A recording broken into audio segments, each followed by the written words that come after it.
And the second lecture will be on designing stronger studies, the blueprint of clinical research. Kindly note that the session is being recorded and the recording will be made available to all of us after the meeting. Hope you are ready with our pens and notebooks for today's lectures. So let me introduce our speaker to all of us. So our speaker is a process-oriented clinical epidemiologist and biochemist with over 20 years of experience in research in the medical sciences. He's very passionate about making data collection, management, and analysis more efficient and effective. As a clinical epidemiologist, he often assists other experts in study design, data management, and data interpretation. He has a proven track record of delivering projects within an agreed time scale. Generally, he focuses on research methods and has many research interests and has also contributed to science by writing several research papers. He holds various positions. He's a senior research fellow at the Center for Tropical Clinical Pharmacology and Therapeutics of the University of Ghana Medical School, a member of the Food and Drugs Authority Clinical Trial Advisory Committee, an adjunct lecturer for Central University and Entrance University College of Health, and also an honorary assistant professor of the London School of Hygiene and Tropical Medicine. I've had the opportunity to sit at his feet when he took my group of residents on quantitative methods during the basic research methods course, which was organized by the Ghana College of Physicians and Surgeons. He really, really knows the stuff. During that session, he broke down the concepts. He carried us along in the session. And by the end of the day, I actually contemplated taking further studies in statistics, but it had to end.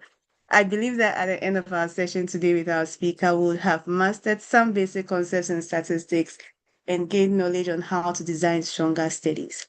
Ladies and gentlemen, he's our speaker for today, Dr. Edmond Nati. Dr. Nati, please over to you.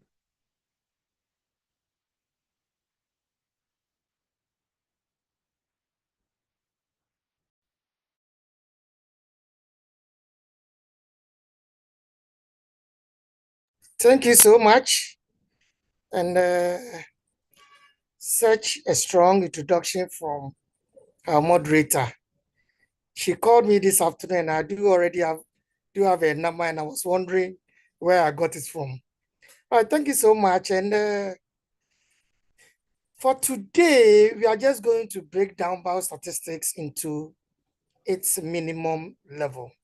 So we are going to start from the basics, And I can assure you the basics is very important if you want to go further in biostatistics, that is in the area of study design and data analysis.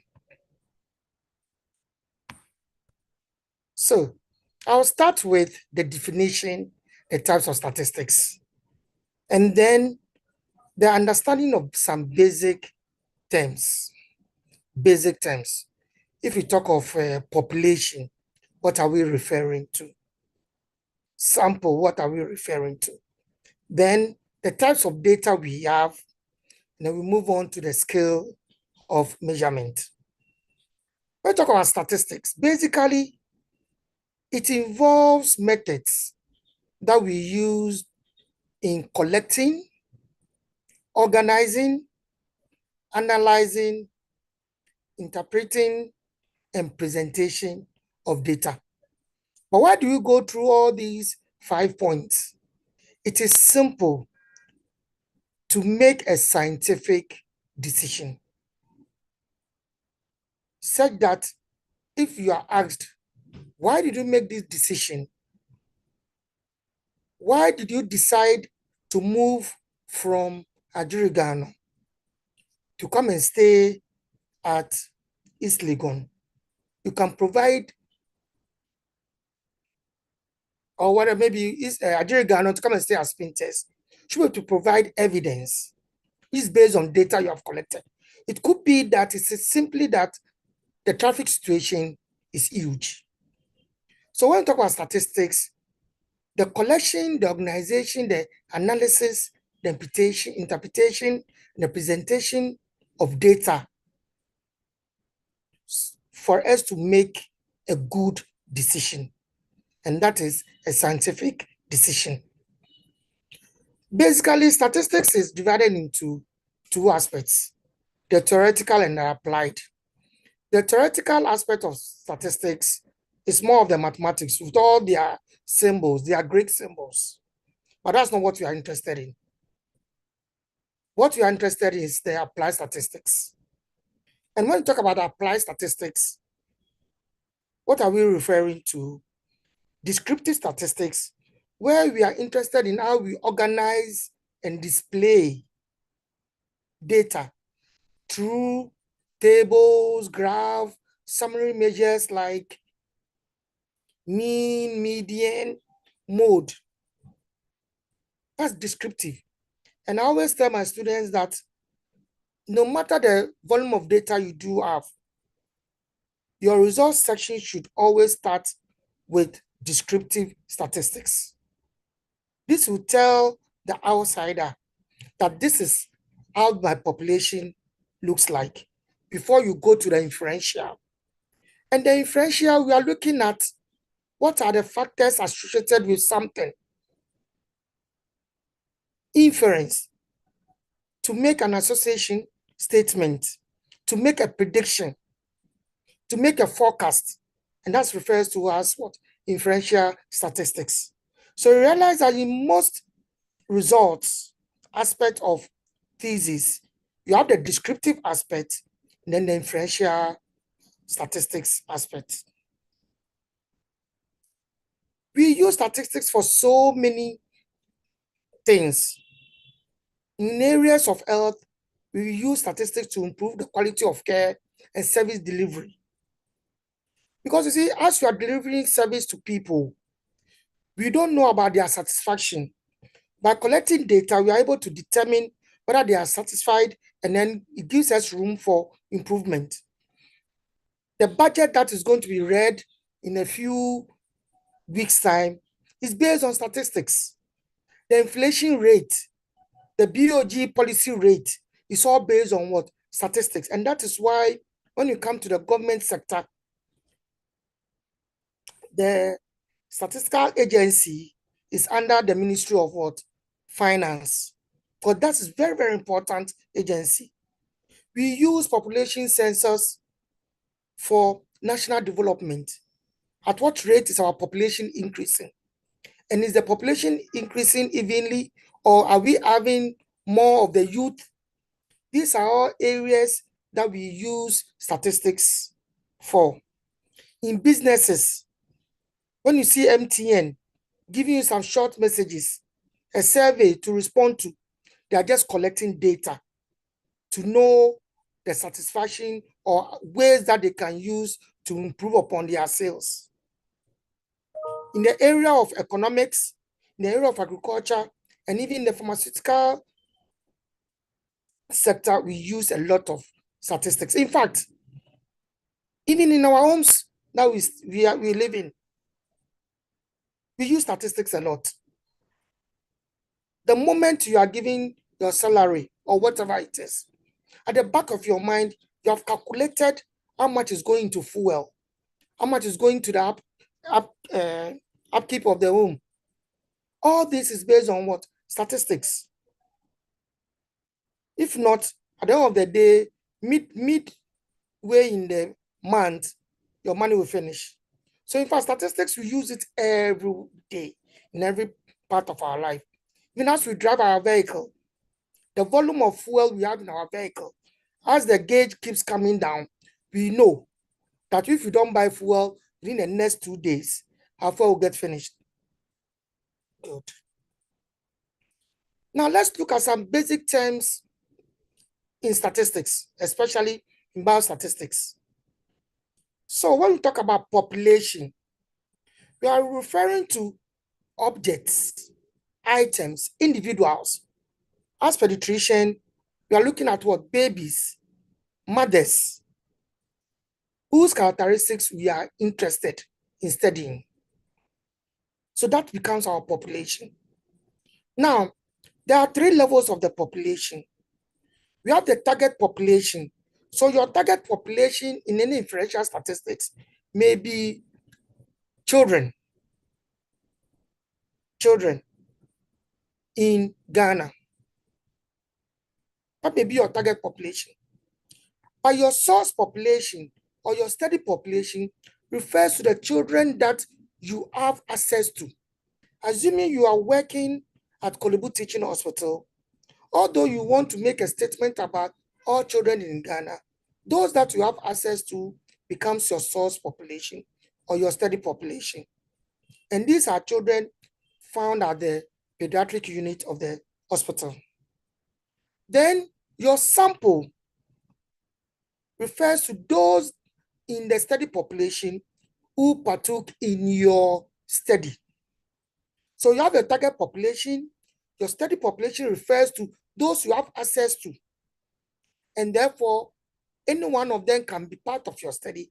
And your sample refers to those who you enrolled in your study. These three definitions are very, very important. And we do sampling for several things, but importantly, to save time and resources. Resources in this case, in our part of the world, we are talking about finance. So realize that you are doing your fellowship. You do have just about 6 months or a year to collect data, analyze, and then present your dissertation. It's important that you have a sample. You can't do a census. You can't take data from everybody in the hospital. So take a sample of the study population, and then you conduct your study, and then you write about it.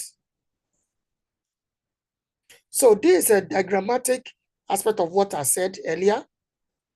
So you have your target population, then your study population are those that you have access to. And then out of them, you take your sample. Now, I'll introduce you to two terms we use in statistics a lot.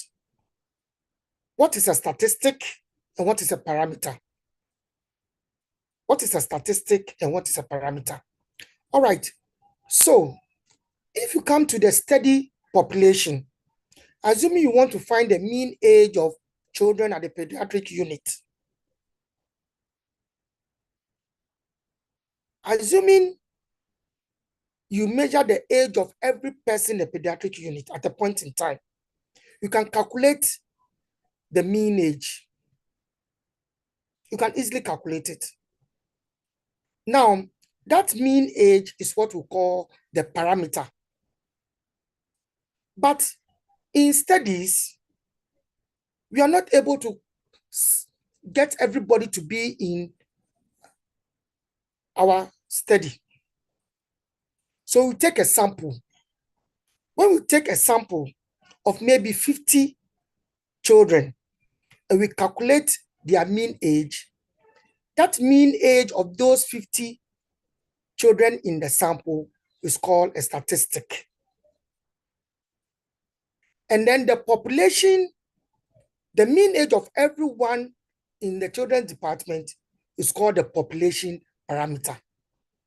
So therefore, the statistic is from the sample and the parameter is from the population. And the term you use is SS as compared to PP. Now, most of the time, we don't know what the population parameter is because you have not done a census. So we use a sample statistic to make an inference of what the population parameter will be like. And this is dependent on a few things like how adequate is your sample in terms of sample size, and then importantly, what was your sampling technique? How did you get those to be in your sample? Did you stay in one corner of the pediatric unit and took only the 50 people, or you randomly selected them from the pediatric unit? So the population parameter is not known. And we use a sample statistic to infer what the population parameter will be. The level of inference, the trust you can put on that inference is based on your sampling technique and your sample size and other parameters, which when we get to the sample size calculation, we'll talk about. Now, most of the time, you realize during the last election, there were a lot of polls by, what do you call it, pollsters, indicating who will win the election. And you have one group saying candidate A will win. The moment the group says candidate A will win, then other candidates who will lose, their followers will come out with trying to downplay the results from the pollster. Now, can anyone tell me what are some of the loopholes the communicators try to put in the results if it doesn't go their way from the pollsters?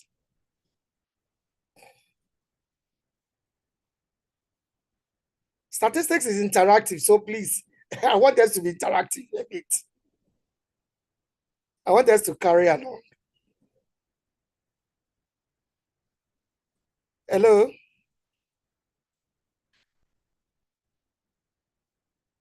Hi. A sample size. The sample size, thank you. Don't worry, I want us to be interactive. The samples, we see them coming. We don't even know how many people were part of your study. Good, the sample size. What other thing, please? In the chat Hello, box, the persons who were interviewed, the study participants. Good.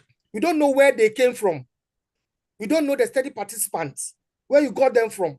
And then you hear things like, you don't even know your sampling error. And then you hear things like the margin of error. So these are all things which you have to take into consideration when you are doing a study.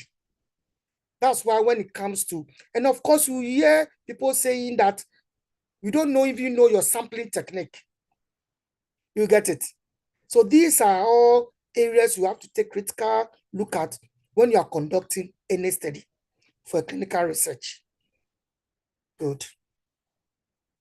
Now, I'm saying two things here. To me, being a non-clinician, I'm seeing one kidney, one small kidney, or a kidney and a liver. I mean, I don't know.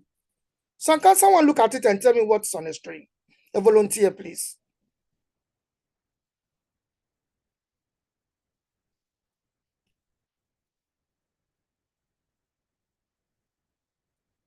A volunteer.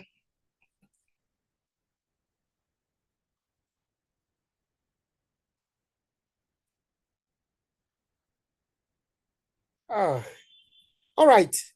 So what am I seeing on the screen?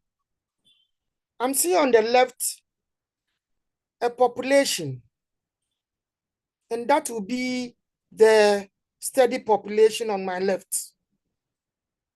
And then out of that study population, a sample is taken. And what you can see on my right is the sample. That sample is taken, data is collected from the sample, and that will give you the sample statistic. And that sample statistic is used to infer what the population parameter will be like. So this is simple. This is the diagram I'm referring to. We take a sample from the population, take data from the sample, calculate our sample statistic, be it the mean, the median, the mode, whatever it is, and we use it to infer what the population parameter will be like. Now, more definitions. When we talk about data, it simply refers to a quantified variable. So you may have a variable like height. When a variable is height or weight, and then the data will be the weight of maybe 60 kg or the height of maybe 1.5 meters. So this is the relationship between data and variable. And it is very important that anytime you are doing any study, you should note the variables you are going to collect. Because you see, when you go out there to the field to collect data, and you don't have a list of the variables you are collecting, you'll be lost. And you will not be able to answer your research question. And when we talk about data set, we are referring to the observations on one or more variables. That becomes our data set. Good. Now let's go to the types of data.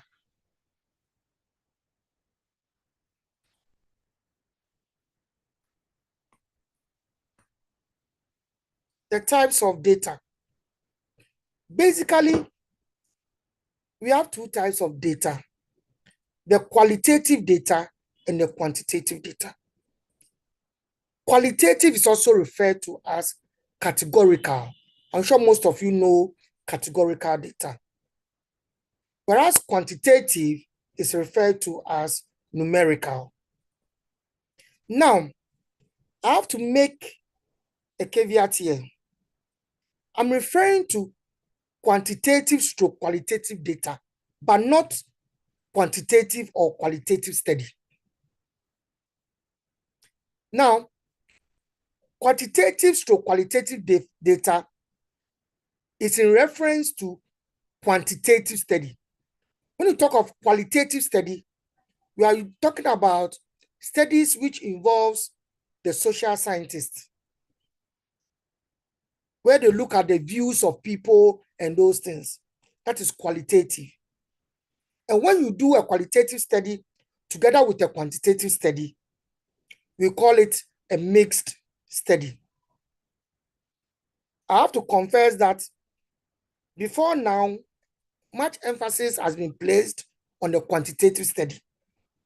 But these days, it's advisable that you don't look at the numbers alone, but you look at the opinion of people concerning things. So most of you have the mixed studies a lot these days. So that aspect done by the social scientists, we are referring to as a qualitative study.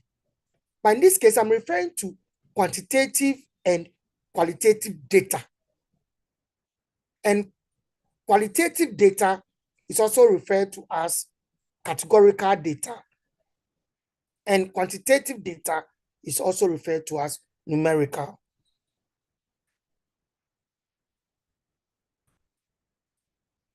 Now let's talk about the qualitative data. We can also refer to as what? Non-numerical.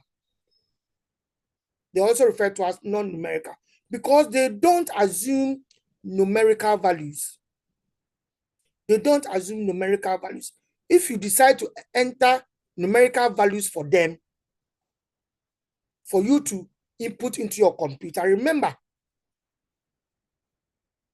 that in the results output, you should know how you quantify them.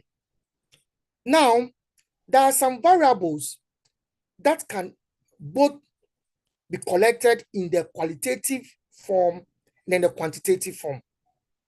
So let's say some of the variables which can be collected in the qualitative form. Something like gender, it can only be collected in the qualitative form. The sex of a person, whether being a male or a female. The nationality, being a Ghanaian, a Nigerian, Caucasian, they are all what? Qualitative data type. Body complexion. Now, When you talk about height and you collect height in terms of whether the person is short or tall, then we can say that height is being collected as a form of what? Qualitative data. And the temperature being hot or cold, then temperature is being collected as a qualitative data type. Now, when we refer to quantitative data, they are also called numerical data because we can assign numbers to them. And they can either be measured or counted. So if you measure the height of a tree and you say the height of that tree is 3.7 meters, in this case, the variable height is being measured as a quantitative data type. Temperature being 36.9 degrees, remember that is quantitative data type. Parity of a woman, because it can be counted, that is quantitative data type. The weight of someone, 70.5 kilograms, that is quantitative data type. Now, these two data types they are important when it comes to sample size estimation, because we use different equations based on the data type.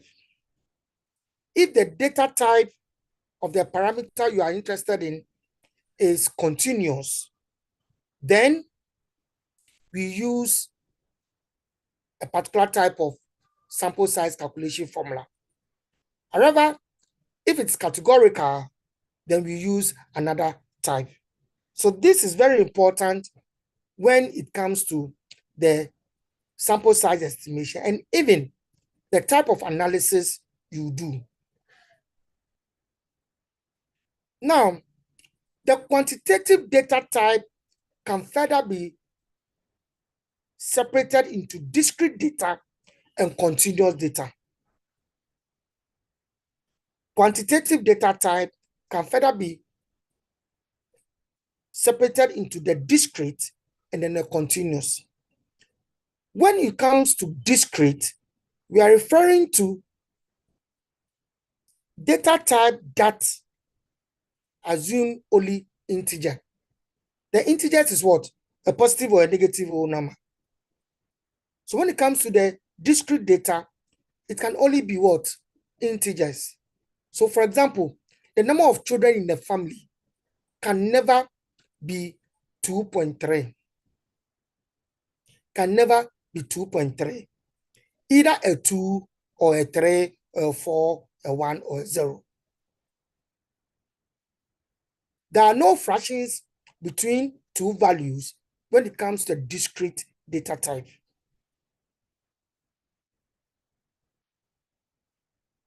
Then, when it comes to the continuous data type,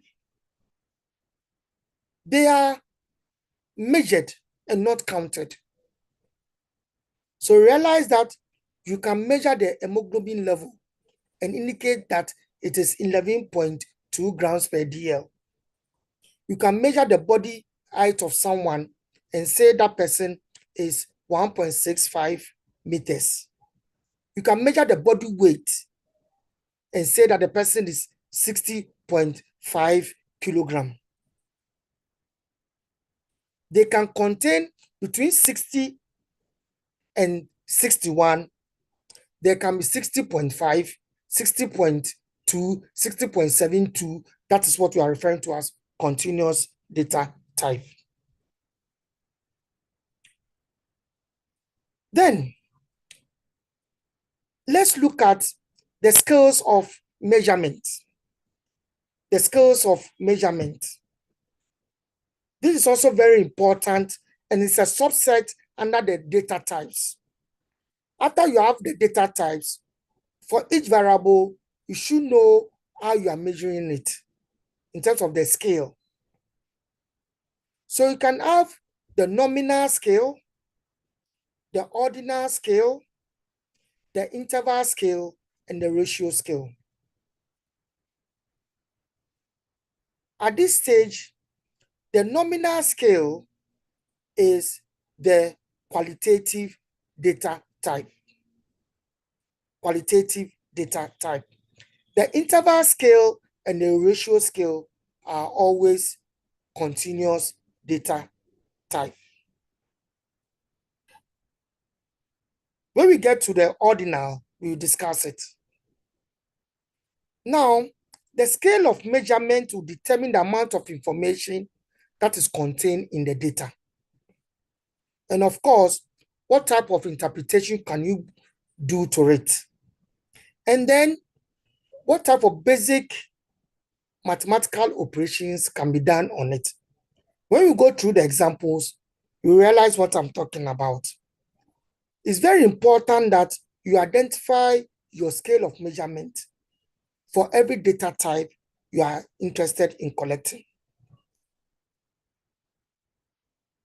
Knowing the level of measurement will help you to determine the amount of information, and therefore the interpretation, and then the type of statistical analysis you can do. So for example, if my data type is nominal, and I'm talking about gender, male or female, can I calculate the mean of gender?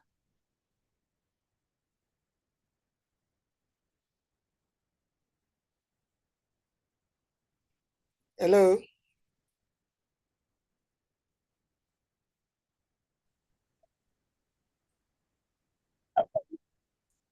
Yes, Hi. Richard.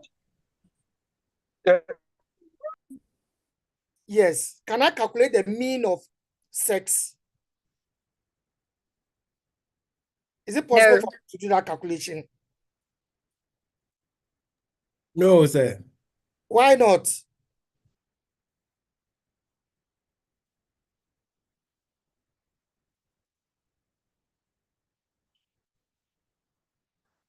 Okay. All right. So that is true.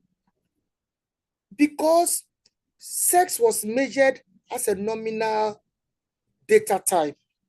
Therefore, you cannot calculate the mean of what? Gender or sex in your data set. You get it? That's a reality. If you are looking at sex, then you can calculate the proportion of male compared to the proportion of female. These are very important when it comes to the type of statistical analysis you can do. Because you see, in any statistical software, all the numbers you see there, gender being male or female, they are based on numbers 1 or 2. But then you tell the computer that 1 refers to male and 2 refers to what? Female. If you ask the computer to calculate the mean, it will calculate it. But that will be meaningless. The same it is with some of the variables you have at the predicts unit. If you don't explain to your statistician what those variables are, and you ask him to just do the analysis for you, you'll be shocked at some of the things you will come out with, which are meaningless. So you need to guide the statistician as to the scale of measurement for each of the data type you are going to collect. Let's go to the 4 data scale of measurements. The first one is the nominal scale. The nominal scale. And the nominal scale is the lowest of the 4 levels of measurement. The nominal scale refers to data being divided into different categories. And they are used for identification only. So you have ethnicity, you have nationality, you have gender. They are used for what? Identification only. And they don't really indicate whether one is greater or lesser than the other. No, they don't indicate that. They don't indicate that. They are just different attributes of a variable. The next one is the ordinal scale. Ordinal scale. The ordinal scale is similar to the nominal scale, but in this case, they are ranked. There's a lower level, there's a higher level. The ordinal is similar to the nominal, but in this case, they are ranked from the lowest level to the highest level. But the difference between one level and the other cannot be measured. So, for example, when you talk about cancer stages, how many stages of cancer do we have generally?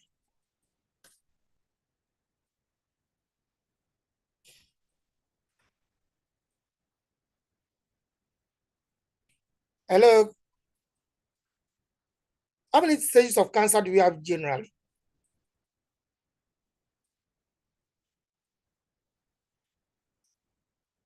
Okay. So we do have about 4 cancer stages. That's based on my knowledge. You have the stage 1, stage 2, stage 3, and stage 4. Now, for sure, we know that stage 3 is a worse cancer stage than stage 1. And stage 4 is the worst of all the cancer stages. However, can one calculate or measure the difference between stage 1 and stage 2? Can it be calculated? No. You can use symptoms, but it cannot be calculated. The difference between stage 1 and stage 3 cannot be calculated to be given a value. But we know stage 3 is a worse cancer stage than stage 1. The same thing with what? The use of things like good, better, and best. We know we all want the best. And of course, best is better than good. Best is better than good. But can we measure the distance between good and better? We cannot. And this is what is called the ordinal scale. And we also know of the Likert scale. I'm sure you have used the Likert scale before. The Likert scale before. And the questions are asked: highly dissatisfied, dissatisfied, normal, satisfied. They're highly what? Satisfied. This is an example of an ordinal scale. There are differences between them, but the differences cannot be what? Measured. Good. Now, let's move to the 2 continuous data type in terms of their scale of measurement. We do have the interval scale and then the ratio scale. When it comes to the interval scale, the data can be ranked and the differences between the attributes can be interpreted and they are meaningful. However,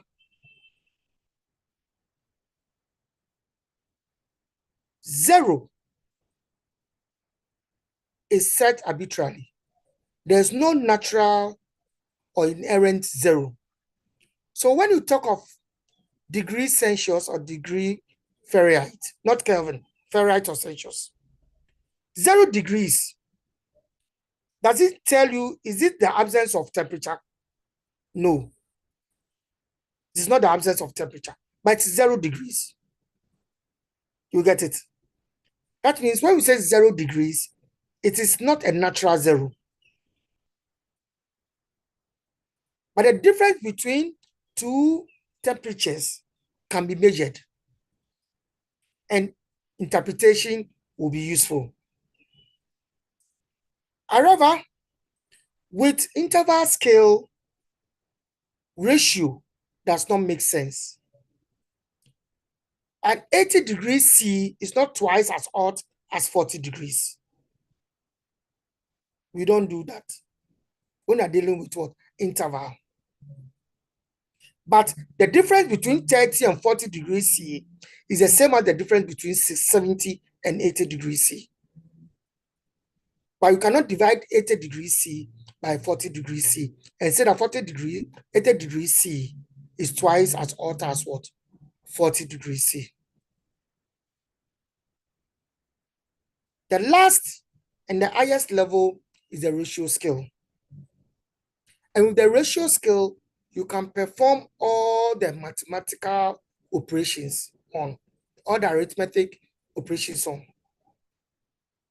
And zero, when we say zero, zero means zero. Ratios can be calculated. Fractions make sense. So you have something like width, height, distance. If the distance from Accra to Tema is assuming is 25 kilometers, and the distance from Accra to Pram Pram is 50 kilometers, then we can say that from Accra to Pram Pram is twice the distance from Accra to Tema, because you can divide. And when we say something is zero kilograms, it means that the thing is what? Weightless. It's weightless. That's what it means. That's what it means. So in the ratio scale, you can do all your arithmetic operations on. Zero makes sense. And then you can also perform division on. So these are the scale of measurements that we are referring to. And you will need these scales when you are doing your sample size calculation, when you are doing your data analysis, and of course, the interpretation of your results. All right, I'll try to summarize and then make the time, because the next topic will take us a little longer than the 1 hour. So I'm trying to make the time here. All right, thank you very much. That ends our introduction to the basics of statistics and then the skills of measurement. Over to you, moderator. Thank you very much, Dr. Nati. Is any questions for him? Any questions while we change over to the second lecture? Any questions, contributions? If you can raise your hand so that you'll be given the opportunity to speak. Okay, Dr. Nsedu. Thank you for the lecture. So with apart from temperature, where zero doesn't mean zero, is there any other example or type of data that fits the Yes, I remember interval? Yes, so what comes into mind is pH. A pH of 0. Okay. Yes, that's what comes into mind. Okay. pH. Thank you. Thank you.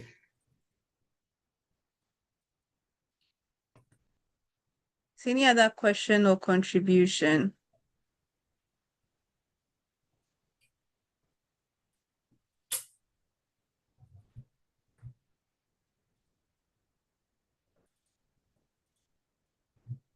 Dr. Nasi, if we can start setting up for the second lecture. Okay, can we give ourselves I'm sure most of us are settling from our work. So, moderator, can we take just about 2 minutes? I want to take a glass of water and come back. Yes, please, that's fine. So we'll take a 2 minutes break to stretch, go to the washroom, drink water, and we'll be back at 4:53.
Dr. Nate, please, are you ready?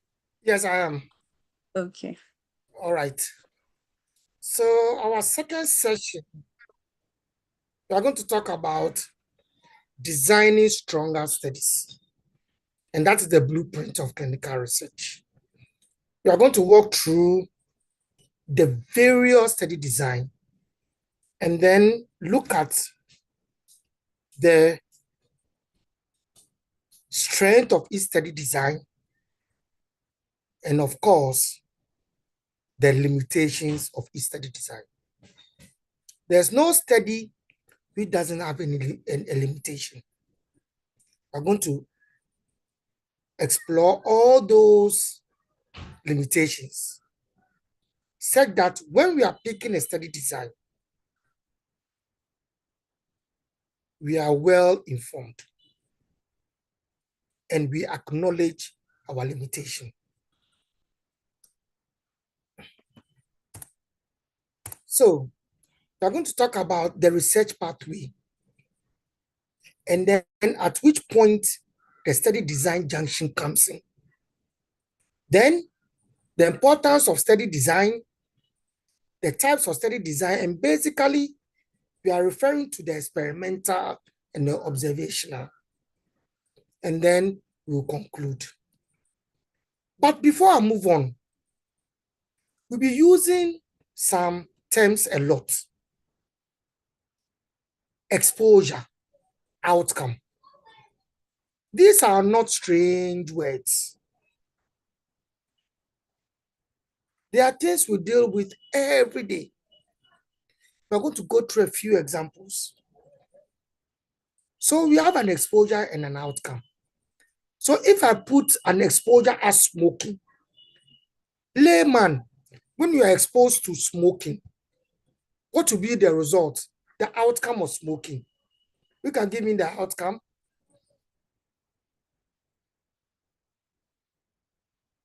Any contributor?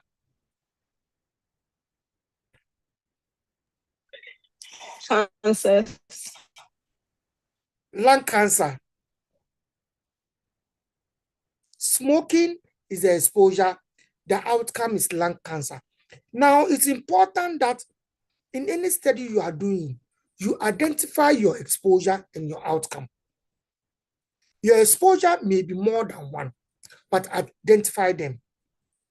And then your outcome is usually one, or you may have a primary outcome and secondary outcomes. These are used when you are estimating the minimum sample size. These are used. So I'll give you another example of an exposure, alcohol abuse.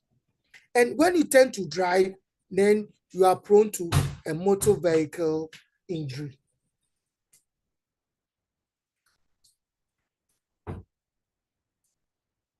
Then it's not all the time that the outcome is negative.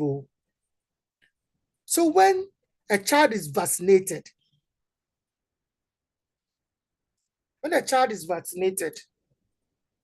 what is the outcome? Prevention of measles or any of the childhood killer diseases. So this is very important when you are dealing with study design. You should be able to identify your exposure and your outcome.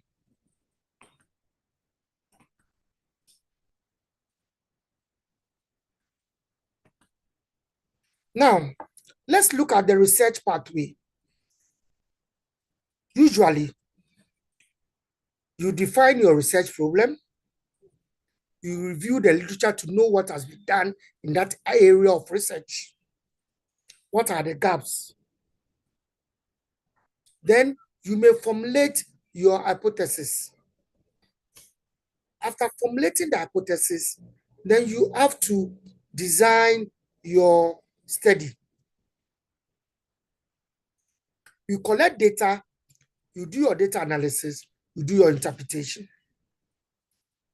Now, the type of design will relate to the type of analysis you can do.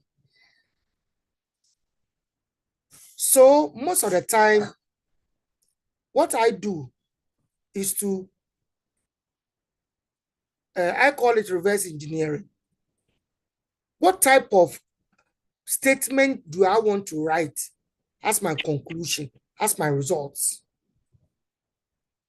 What type of analysis, if this is a statement I'm going to make, what type of analysis do I have to do? And therefore, what type of study design do I have to use? So most of the time, when someone comes to me at the early stage of research, I ask you, what is the simple statement you want to make at the end of your study? In layman's language. Assuming your daughter asks you, Mommy, I've been seeing you going up and down, collecting data, doing something. What are you doing? I said, I want to make a statement that exposure to heavy metals can lead to chronic disease. It's as simple as that. That will tell you the type of analysis you can do, and therefore the study design. Now, it's important that the research question being asked will determine the appropriate study design in terms of its architecture, the design architecture, the strategy, and then the tactics to be used.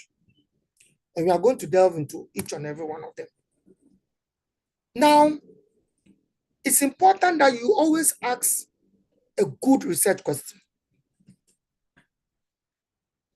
And that good research question should be clear and focused. Clear and focused. It should not be ambiguous. It should be clear and focused. So, I'm going to give us two research questions. The first one is, does aspirin improve survival after myocardial infarction? That is a research question. The second one is, in patients with the first episode of acute myocardial infarction, does daily low-dose oral aspirin lead to higher survival rates as compared with placebo? These are two research questions. Can someone tell me which of these two research questions is clear and focused, and why? This aspect is a discussion aspect of my lecture.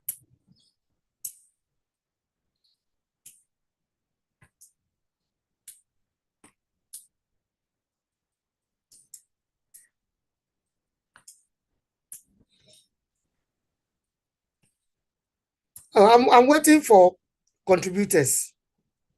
There are two research questions there. Which of them is clear and focused, and why?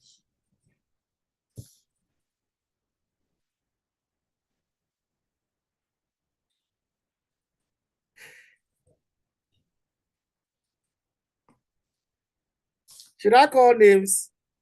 Dr. Aji?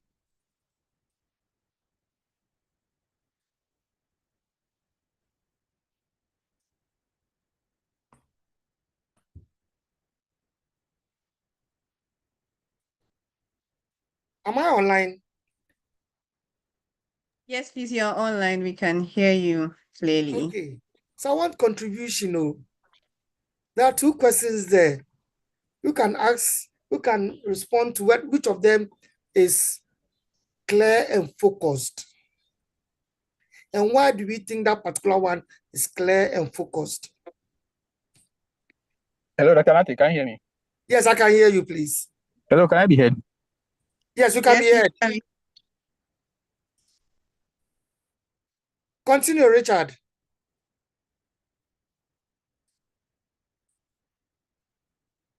Oh.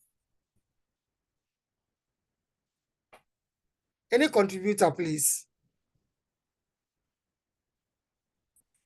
Yeah, Dr. Nate, can I be heard? Good evening. Yes, you can be heard, Dr. Daniel.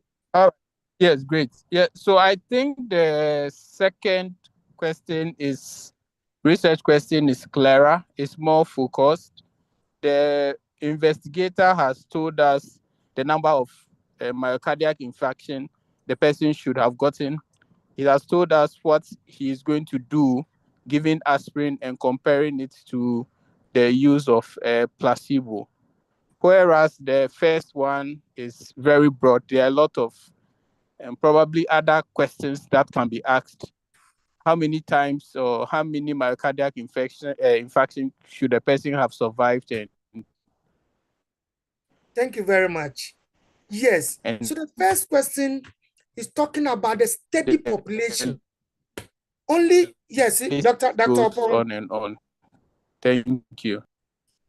Dr. Opon, you raise up your hand. Sure. Yes. Thank you, Dr. Neti. So, yes. So with the second one, I think it's clear and focused because we know the population is in patients with first episode acute MI. We know the intervention. We are giving daily doses of low dose aspirin. We are comparing it to another population, that's the placebo group. And then there's a sort of an outcome that we are looking at, survival. So it has more detail and it has more focus and clarity. Yeah. Thank you very much. Thank you, the two contributors. Wonderful. This is what I was referring to.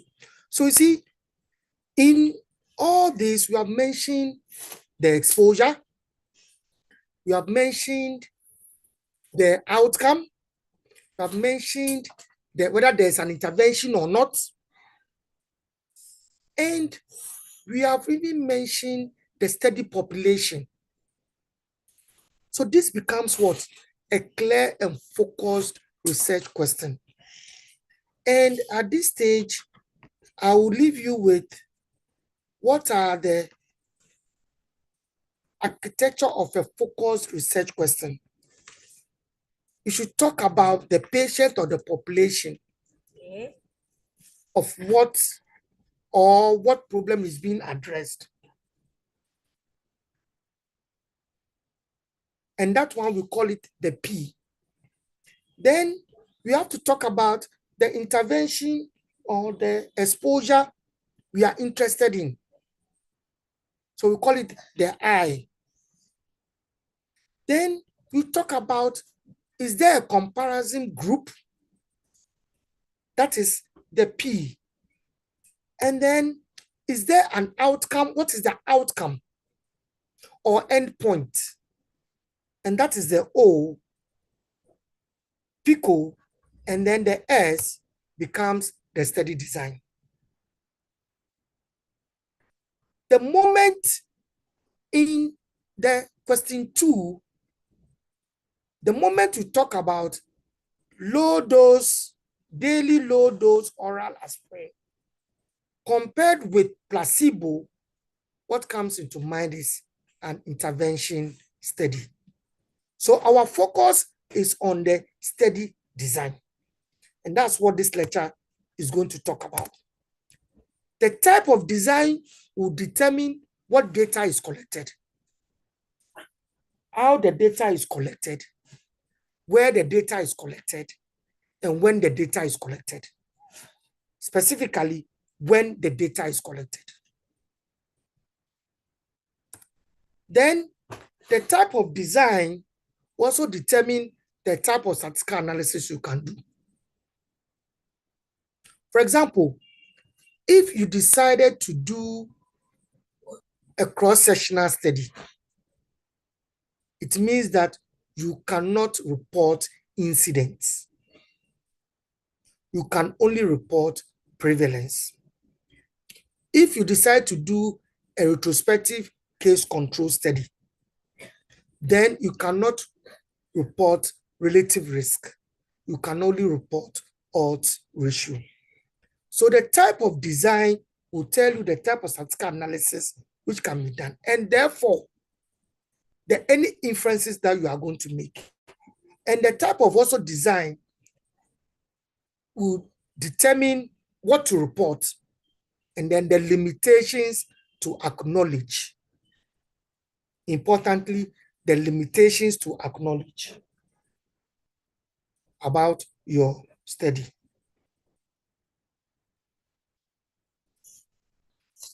Now, what are the concepts in study design? Minimize error, account for bias, and control for confounding. These are major topics, so I will skip it. The importance of study design in research is for internal validity. As I said earlier, the design will tell you the type of sample size calculation you do, how you are going to enroll your study participants, and then the biases to take note of, and of course the analysis to do, and also for external validity. That is, to what extent can you generalize your study findings? So, clinical studies are basically categorized into 2 types of study design: the experimental, or what we call the interventional, and then the observational. Now, under the experimental, we do have the clinical trial, the field trial, and then the community trial. There are slight differences between these 3 types of trial, but they are all trial because it involves an intervention. For the pharmacologist who works with animals, then we will call it what? Experimental. Then we do have another observational, we do have the case reports, the case series, the ecological, the cross-sectional, the case control, and the cohorts. So this slide tells you the basic study design we do have in clinical research.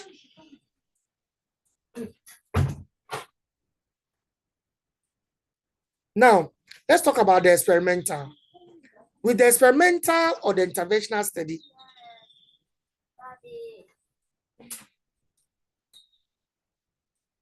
we measure the outcome in one group who will have the intervention and compare that outcome with another group without the intervention. So, for example, you decide to give a certain medication to one group of patients, and the other group, you give a different medication. That becomes an experimental or interventional study. That is, the researcher determines what medication or what intervention the groups do get. Then the researcher will look at the outcome and see whether there are differences in the outcome. If there are differences in the outcome, and then we'll do statistical analysis to test whether these differences are significant or not. Remember, with intervention, the intervention is designed by the investigator or the researcher. As I said, it can be a new method of treatment, can even be a new procedure, or it can even be a new method of primary prevention of a disease. These are all intervention. So let's talk about the clinical trial. When we talk about clinical trial, a clinical trial in itself is an experiment in which the participants are patients. Patients in the sense that they have a disease. That is a clinical trial. In the strict sense, a clinical trial involves patients with a disease or with a disease. And you go out there to evaluate a cure, a new treatment for the disease, compared with the other group that you didn't give the intervention. So the goal of any clinical trial is to evaluate the potential cure or new treatment for a disease or a condition, or even to prevent a disease sequela or something, maybe death or disability after someone has gotten a disease. So that's the goal of clinical trial.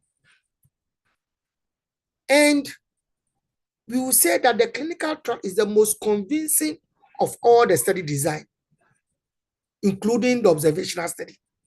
Clinical trial are the most convincing of all of them. And how do we go about it?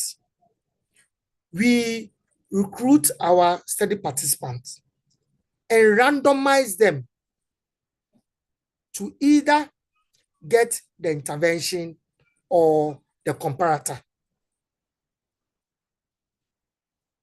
Then we measure the outcome. Because we didn't select who gets the intervention or the comparator, we believe any differences in the pooled outcome of the two groups is due to the intervention. At this stage, I will introduce you to some terms. When we talk about randomization, it's different from random selection. Randomization is different from random selection. The randomization can be open label. Open label simply means that both the researcher and the participants are aware of what the intervention is. They both know. It's open. Or you can have single blind. Single blind simply means that the person giving the intervention, you, the researcher, you are aware of the intervention, but the study participant is not aware of whether she or he got the intervention or the comparator. Let's say the placebo. And these days, placebo controlled are going off because we said there might be a treatment ongoing. So you can't compare it with a placebo, compare it with what is usual care. So that's a comparator. Now, double blind means that the researcher and the participant both are unaware. They don't know whether participant A got the placebo or the comparator or the intervention. And then last is triple blind. In this case, the sponsor ensures that in addition to these two levels, the biostatistician who does the statistics is not aware of whether this group refers to the placebo or comparator, and this group is the intervention. So these are the three, there are 4 levels, but in terms of blinding, the 3 levels. Open label, what do you call it? Single blind, double blind, and triple blind. But what are the limitations of clinical trial? They are very, very, very expensive. I'm sure some of you have been involved as trial clinicians in clinical trial. I know Professor Sebefia, she's involved in several clinical trials. He comes to our table. I know Professor, I think what's the name, the hematologist, current dean of the medical school, Adumako. She's also involved in a lot of clinical trials. Now, I'm sure some of you have been involved in clinical trials involving sickle cell, because I've seen a lot of that coming from Kolibu clinical trial, on clinical trial on a certain drug, adroxyurea, if I remember. Yes, adroxyurea. Now, they are very, very, very expensive. Okay. And they are most expensive of all the study design. And logistically, it is very, very difficult because you have to provide a lot of items. And you must satisfy both local and international practice. Every clinician, any member in the clinical trial, be he the data collector, whatever, must have gone through GCP, organized by the Food and Drugs Authority. Food and Drugs Authority will come and inspect your site. And if you don't adhere to their conditions, they may even ask you to suspend your trial until they are satisfied. Because you are dealing with human beings. Mm-hmm.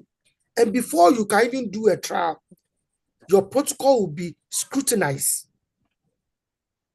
Asking questions like, is it even worth it to subject these people to this intervention and this group of people to the other intervention, to the other comparator?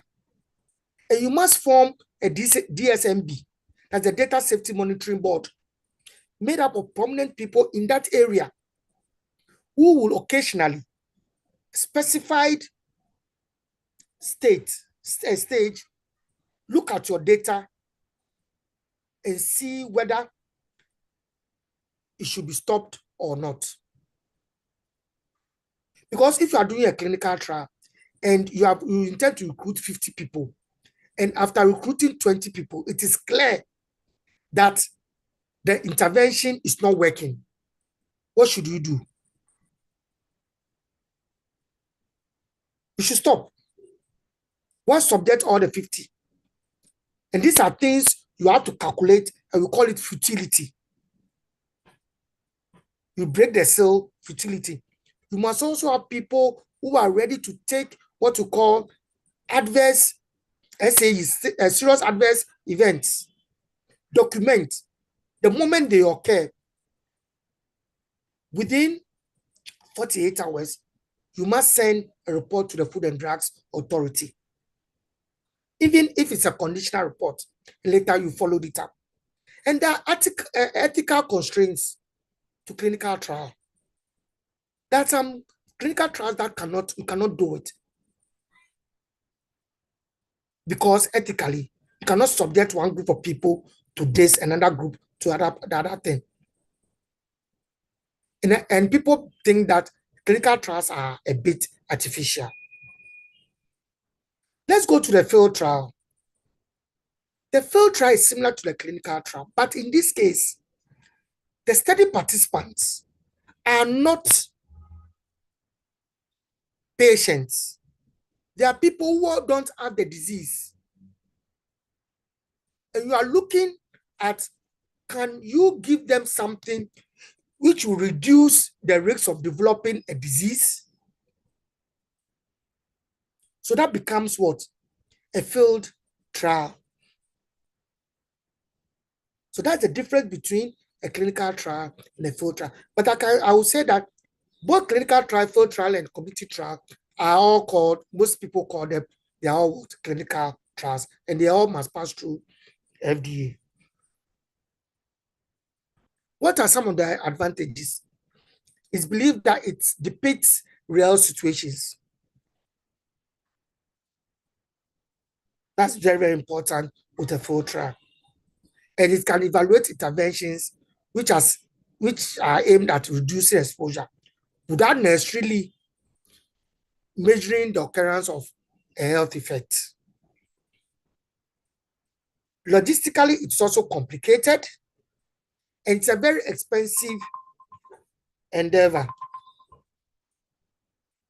Now, there's a high risk of loss to follow up, because if you recruit people who don't have a disease, you are giving them something to take for them not to get a disease, and there's a need for them to travel outside of your jurisdiction or to go and look for employment somewhere. Without thinking twice, they can just move out. Unlike patients who have a disease and they are in a clinical trial, these patients are likely to remain in the study. But with participants who don't have any disease, there's a high risk of what? Loss to follow up. And whenever there's a social intervention, I can tell you that although they are in a field trial, when there's a social intervention by the government, they'll forget about your trial and get involved in the social intervention change. Now, the community trial is similar to the field trial, but in this case, we are not looking at individual. We are randomizing an entire community. So there are some interventions like the provision of maybe a KVIP in a community to reduce open defecation, therefore looking at cholera. You can't randomize one group of people in the community to use the KVIP and other people not to use it. So in this case, we randomize at the group level, at the community level. That's why we call it a community trial. So it is similar to the field trial, but the level of randomization is at the community level. And I would say one important field trial was done by Professor Binka, the founding, formerly of SPH, the founding Vice Chancellor of UAS. And that led to the use of the insecticide-treated net in Ghana. All right. So let's go to the observational studies. The first one, the observational studies simply means that the researcher does not make any intervention. All that the researcher is doing is to observe. That's why we call it observational. So the researcher observes both the exposure and the outcome in a group of people and does its analysis.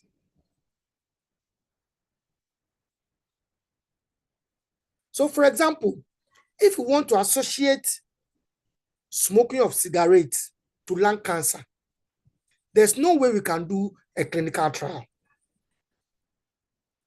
The only way we can associate smoking to lung cancer or the use of this drug which the youth are abusing it. How do they call it? Red. Is it red? Yes. We can't say we are doing a clinical trial on red. The only thing we can do is to do an observational study, asking questions, and then following them up. That's all. So, in fact, based on your study, you have to look at it and decide whether it's going to be a trial or an observational study. Now, observational study rely on the primary source of discretion, which is the selection of study participants. How did you select your study participants? Because if you don't select them very well, then you have introduced what we call selection bias.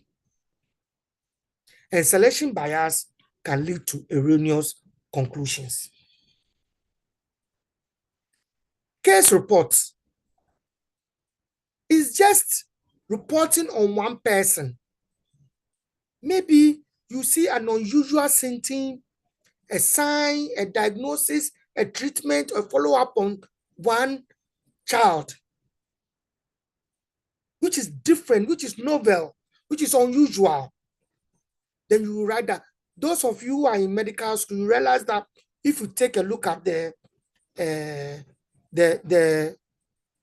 monthly report, is it a monthly report? Medical school have got a report, they send out a book.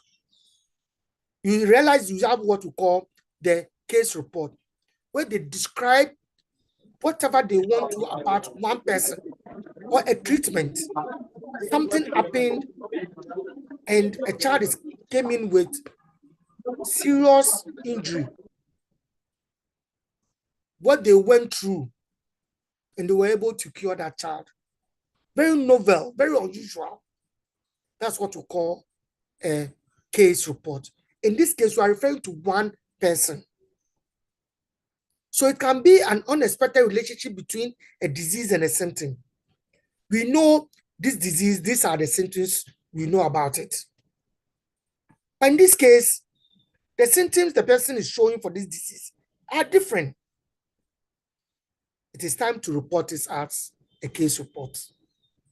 Document it. Or an unexpected event whilst managing a patient. An unexpected, somebody we expect to recover in about 3 months. Within 1 week, the person has recovered. It looks strange to us. What changed? What happened? Or have we done something which has made the course of recovery of this patient faster? And these are the beginning of forming hypotheses. Maybe you did something you are not aware, so you document. It can even be the possible pathogenesis of a disease or an adverse effect.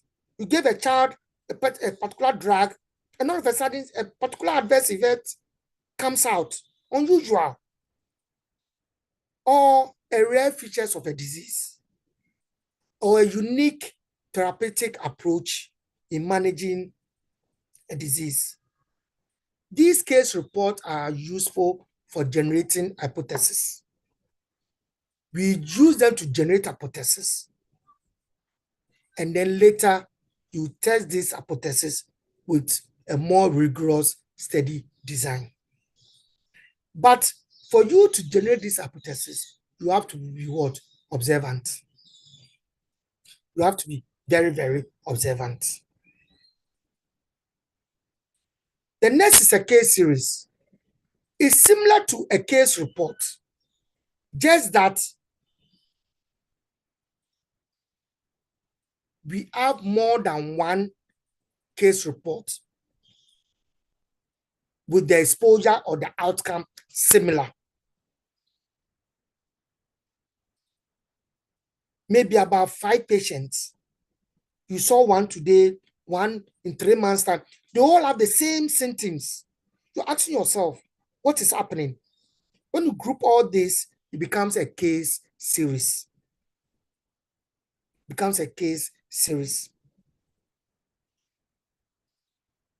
And I have to say that one was reported by your own professor, Professor Badu. I have to change the name. These slides were made some years back. Professor Badu, where he reported clinical features and therapy analysis of myasthenia gravis. I don't know even what it is in Ghana, in Ghanaian children. And it was in the medical school, their newsletter. It was in their newsletter. Do you have anyone here who contributed to that particular newsletter? Is there anyone here? Okay, all right. So it's all about observation during your clinical practice.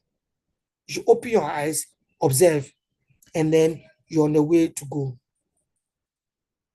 Now, what are the advantages of the case report or series? It uses available data, routinely collected data. And it is very detailed on individual level. Because you talk about the patient, you have to, most times you put a blank on the eyes for identification purposes. And you also have to get consent from the parents of the child. It is inexpensive and easy method of generating hypothesis.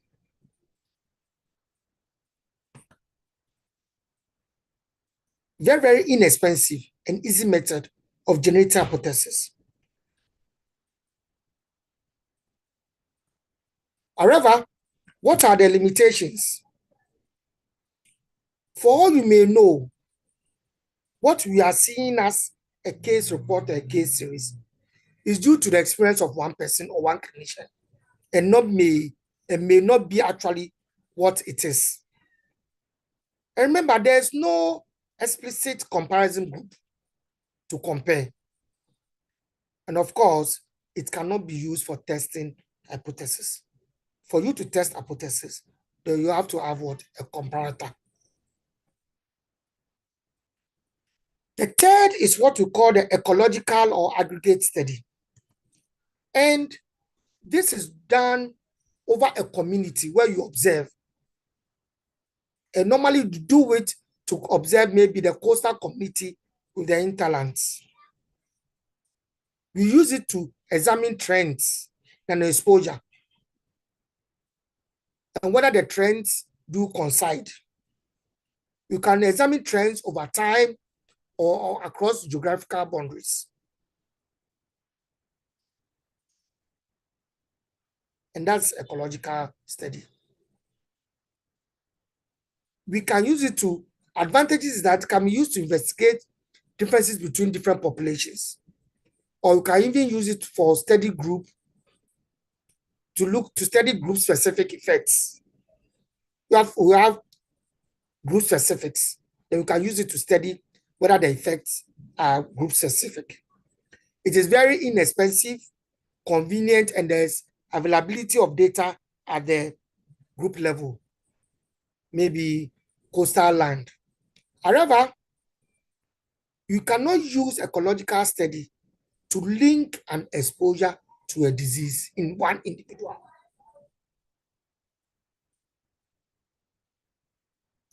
The moment you do that, then you are committing what we call ecological fallacy. When at the group level, there is an association, you cannot say that there is an association at the individual level. And at the group level, it's very difficult to control for confounding variables. When we talk about confounding variables, we are referring to variables which are associated with both the exposure and the outcome, but they are not in the causal pathway between the exposure and the outcome. The moment they are in the causal pathway between exposure and outcome, we call them mediators, and we don't adjust for them.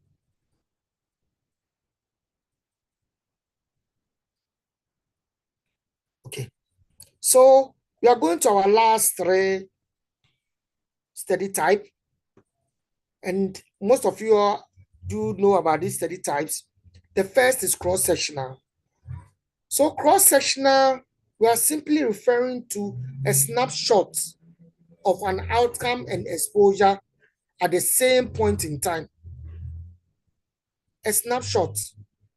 So for example, you go to the pediatric unit, you measure an outcome, you measure an exposure. That becomes a cross-sectional study.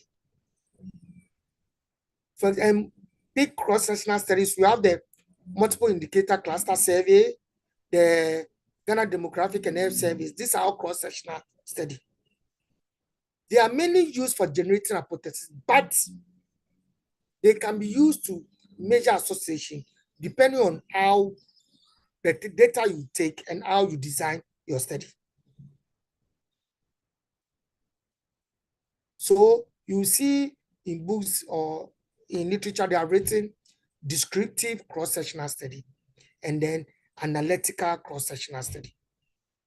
It's based on how you design it. For example, you can have what we call the comparative cross-sectional study, which is analytical. It is convenient because you are taking both the exposure and outcome at the same time. It is convenient, quick, and what? Inexpensive.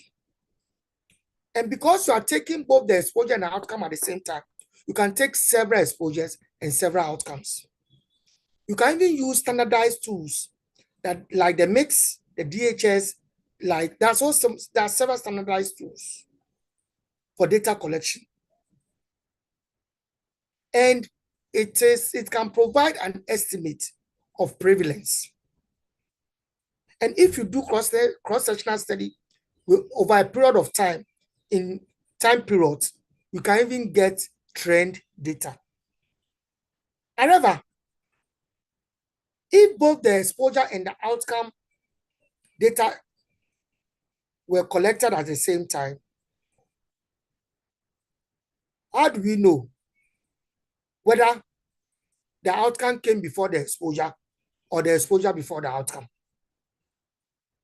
This is what we call reverse causality. Did the exposure lead to the outcome or the outcome lead to the exposure? Did smoking of cigarette lead to lung cancer? Or people got lung cancer and then they decided that after all die be die, let me smoke. This is what we call reverse causation. So it becomes a limitation. Then we don't know the time sequence between the exposure and the outcome. The time between. How long did the person was exposed to get the outcome? We can't tell. It can only estimate prevalence. How many people do have the disease at a particular point in time, but not how many new people are getting the disease. Therefore, it is influenced by survival bias. If, for example, we talk about rabies and malaria, if you go to the children's department, you may get children with malaria. Maybe 2% of the children that do have malaria. But when it comes to rabies, you may get 0. Does it mean that rabies is more of a disease than, no, is malaria more of a disease than rabies? No, because it is affected by what we call survival bias. Those who get rabies die and they get out of the population. And this we call survival bias. I have a discussion on survival, all the types of biases. I may share it with your moderator. If then you can have a look at it. Let's go to the case control study. Case control study are retrospective study. We want to investigate the association between an exposure and an outcome. Now, at this stage, when we talk about case control study, cases and controls is in reference to outcome. I'm repeating. Cases and controls are a reference to the outcome, not exposure. If you are making a study and you have one group which are exposed to A, and another group which are exposed to B, and you look out for their outcome, that is not a case control study. Cases and control is a reference to the outcome and not the exposure. So you identify your cases and your control, and you look back to look at their exposures, and then you determine their association. That is why you can't use relative rates, but you have to use the odds. It is quick, it is inexpensive, and it is optimal for rare diseases. If there are some diseases which are very rare, you get one case per 6 months, then look at the number of months you're going to get. You have to collect all the cases. And then from the pool of the controls, you randomly select and then you compare. It's also useful for diseases with a long latency from exposure to disease. And remember, because you are looking back at the exposures, you can look at and evaluate multiple risk factors.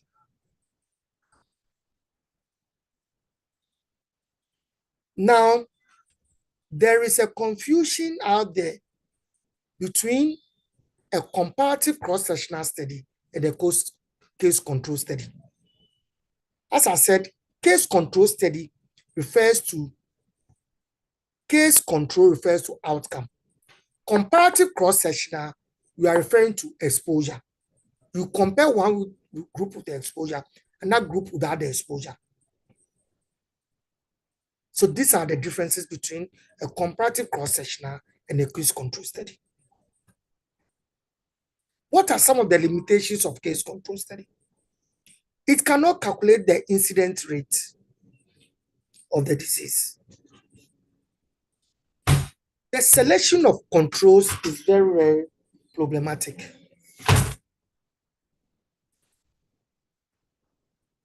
Please give me a minute.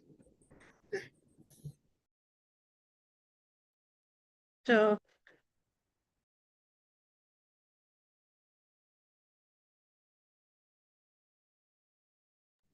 All right, thank you very much. The keys are from school, so all right. So it is quick, and I said it cannot calculate incident rate. Selection of the controls is very, very problematic.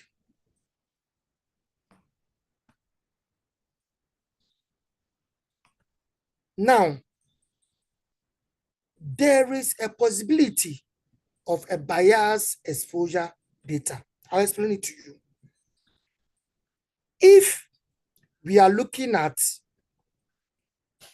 we go to the children's department and we identify cases of cholera and cases and controls of mothers without cholera. And we are looking back at what are the factors associated with the cholera. It is easier for the mothers whose children do have cholera to tell you that last 2 weeks, my child ate this. After 3 days, we went to this party. Yesterday, the mother is able to remember in terms of all the activities which she thinks might have contributed to a child having cholera. But when it comes to the control, I can bet you, she can't remember. And it's even with us, naturally. Anytime you have a tummy upset, you try to recollect exactly what happened before you got, what are the food you ate before you got the tummy upset. And usually, you are able to attribute it to one or two things. But if you don't have a tummy upset, it asks you to remember what you ate 3 days in the afternoon. You can't remember unless you sit down and think back. So that is one thing with case control study. And it's susceptible to bias, and this one we call the recall bias. What I explained to you is recall bias.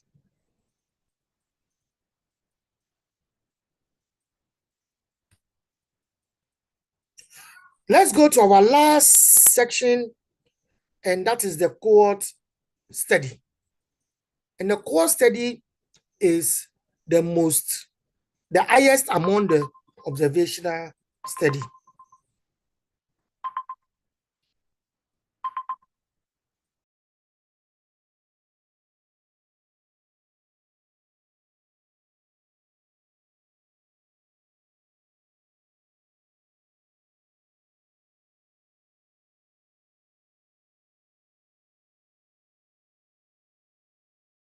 All right. So we have the cohort study, and they are the highest in terms of their importance in among the observational studies. All right. So cohort studies originally, cohort means a group of people which you follow them up over a period of time. So some of these groups are exposed to one item, others are not exposed to it. But none of them do have the outcome in question. They don't have the outcome. Some are exposed, some are not exposed. You follow them up over a period of time to see how many of them do get the outcome. So some in the exposed group will have the outcome, others will not. Some in the unexposed group will have the outcome, others will not. And then when you draw your simple 2x2 table, or what we call the cross tabulation table, contingency table, you can calculate what we call your relative risk. So with the cohort, a group of people don't have the outcome, but they have the exposure or not the exposure. You follow them up to see how many of them get the outcome of interest. And when you follow them up to get the outcome of interest, because they don't have the outcome at the beginning, you can calculate incidents. How many new people are getting the outcome? What are the advantages? As I said, they are the highest in terms of level of evidence, which is used to support an intervention. And you can easily establish that the egg came before the chicken, or the chicken came before the egg. The exposure came before the outcome. You can easily establish that. Because when you started, none of them do have the outcome. And with time, some got the outcome. So you can indicate the temporal relationship in terms of time. And you can use it to study multiple outcomes. We have the Framingham study. We have so many studies with a cohort ongoing. You can have an unbiased exposure data. And we can even use it for uncommon exposures to look at whether an uncommon exposure is associated with an outcome. But it is very expensive because you need to follow them up over a period of time, depending on the outcome you are looking at. And anytime you are following some group of people up, remember, there's a risk of LFU, loss to follow up. And it takes a long time to obtain results if the outcome you are interested in takes a long time to come out with. In conclusion, choosing the appropriate study design is very crucial in any study. That is the engine of your research. The study design is the engine of the research. The major factors being investigated must be decided beforehand. The reason being that you have to decide them, then decide, that is, look at your exposure, look at your outcome. What goes into it? If I'm looking for this exposure, how do I measure the exposure? If I'm looking for this outcome, how do I measure my outcome? Am I using a standardized method to measure the outcome? For example, malnutrition. What method are you using to determine malnutrition in children? SAM and MAM. You get it. Then remember that different study design will result in different measures of association. Odds ratio reserved for case control study. And you can also use it for cross-sectional study. Relative risk can be used for cohort study.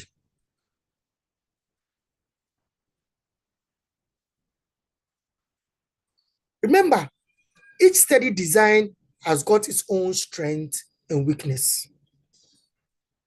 That is for sure, as we have gone through. And anytime you are going to do any study, you must consider all the sources of bias and confounding, and we strive to reduce them when designing the study. Measure all confounders when you are designing your study. And ethical issues are very important when it comes to clinical research. They are very, very, very important. And the important message is you must see your biostatistician or your epidemiologist early in the conception of the study, not when you have gone out to collect your data. He may try to do something about the data, but please consult the person. Ask for his advice, whether what you intend to do, what you plan to do. It can be analyzed to answer the research question. And I have to say that although we are talking about all these major study design, there are variations. We have something we call a case cohort, a panel survey, a case crossover, a serial cross-sectional. These are all variations that we have. And thank you very much. I'll try to make the time. Yes. Thank you very much. Thank you very much, Dr. Nati. Is any questions for him? Any questions? We've had 2 lectures today. The first one was on From Numbers to Knowledge, Mastering Basic Statistics and Data Skills. And then the second was on Designing Stronger Studies, the Blueprint of Clinical Research. Please, do we have any questions as of now? Any contributions?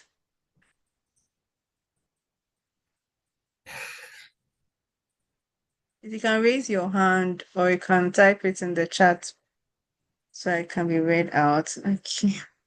Dr. Kokoko says thank you. Thank Any you questions, too. contributions?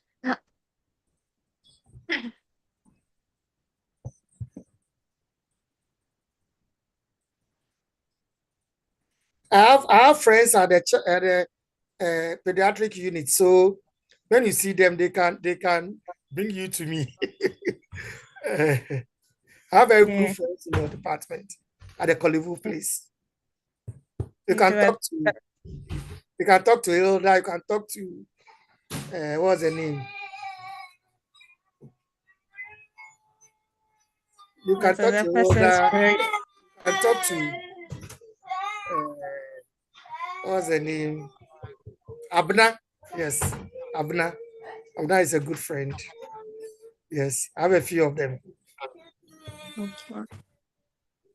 So very insightful. Thank you very much from Dora Dapa, Dr. Dapa. Thank you, Dr. Daniel also says, thank you so much, Dr. Nate. Always a delight listening to you. Is there any questions, clarifications, contributions? I think we've taken about 2 hours of your time. We need to be rounding up. Thank you so much for joining us from your homes. We appreciate your presence and your patience with us today. Please, any questions so we can close?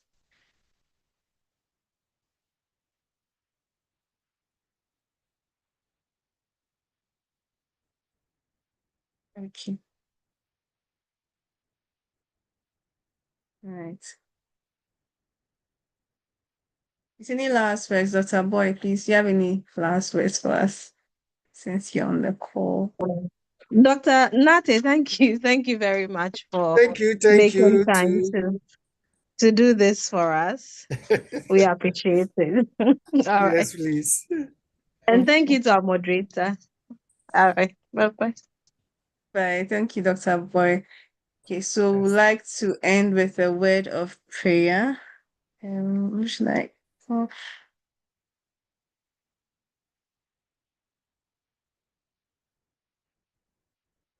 Dr. Hagan, please, can you say a word of prayer for us so we can close this session? Dr. Nati, thank you very much. We'll see you very soon.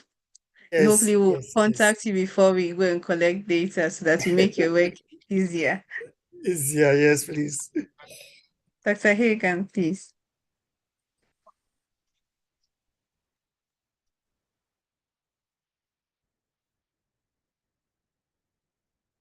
Shall we pray? Can I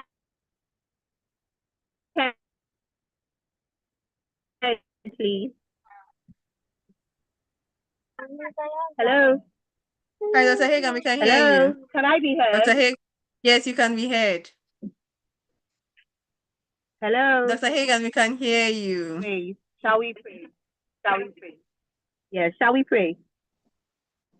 Our Heavenly Father, we thank you so much for all that we have studied today. We pray that you will help us to apply it as we go ahead to do our dissertation and our research work. We pray for blessings for Dr. Edmonati for taking out time from his busy schedule to take us through this very important session. And we pray that you will help us even as we carry out our dissertation to the glory of your holy name, and that will be a success to the glory of your holy name. We pray that you will keep of us. Thank you, Heavenly Father, for an answered prayer. Amen. Amen. Thank you. Enjoy the rest of the evening. See you next week. Bye. Bye.